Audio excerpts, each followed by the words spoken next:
Hi guys, welcome to C++ project series. So this project is basically a Hangman game.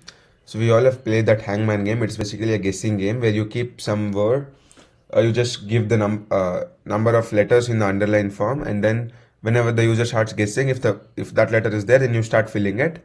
And in the end, if the user is out of guesses, or if the what do you call, the total number of guesses is done, then he's out.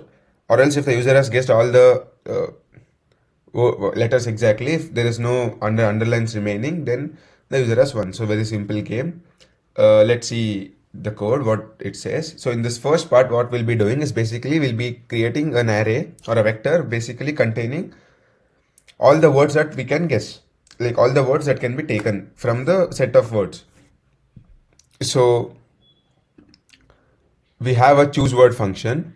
So where we have the vector where we have some 6 words: CodeChef, programming, learning, practice, contests, and rating. So these are the 6 words. Then we're using a random index to give a to select one of these words from 0 to 5 index. We'll select any one, and then we return that particular word of that particular index. For example, if the index selected is 0, then the words would be CodeChef. So this is what the word we have selected for the game. Now, then we have the srandom time as 0 because every time we get a new word.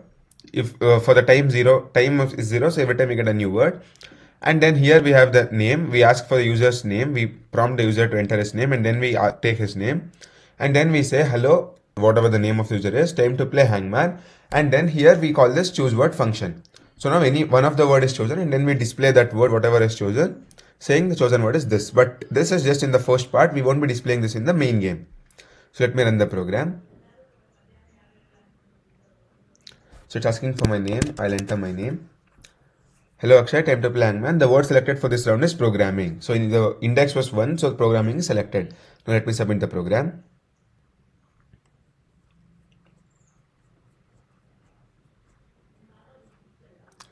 So yeah, the test cases have passed, and I'll see you in the next video.